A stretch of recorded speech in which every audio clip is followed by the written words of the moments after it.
as the second chapter begins, we get to see that God ends his work, and it says that God rested from his work on the seventh day.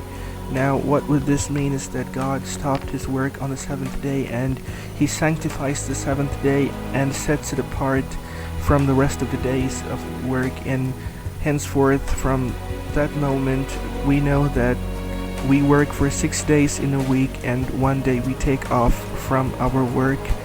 And this was a part of God's plan to show humanity that one day when you fall from my presence, you will be working for 6 days in a week, and one day you will take rest in it, because that day is set apart, and it is a reminder of the future that we will be spending in rest for an eternity.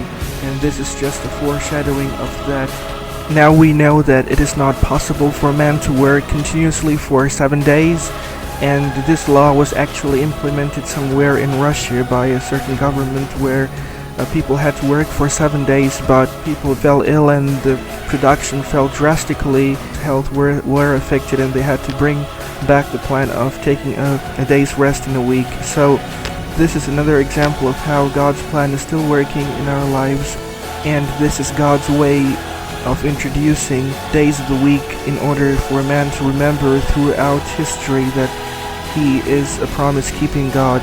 And apart from that, we get to see that God makes a garden, then he makes the man out of the garden, and then places him in the garden in this chapter.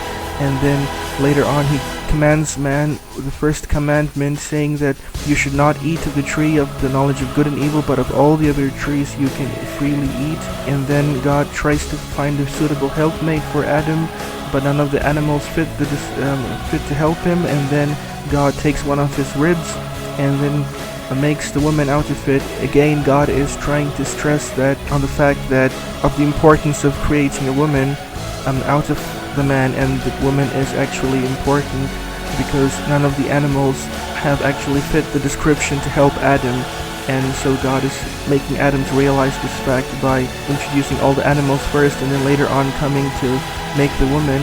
And then he makes the woman out of the rib of man, and then both of the man and the woman are naked in the garden. Now, although it says that they were naked in the garden, they wore no clothes, but it is not that they were exposing their bodies, because they hardly realized that they were flesh in their first estate that they were created. They were bright in nature, and we get to see this, that only after their fall that they actually realized to see their flesh. But they were flesh, and they did not possess power or might as angels or other heavenly beings.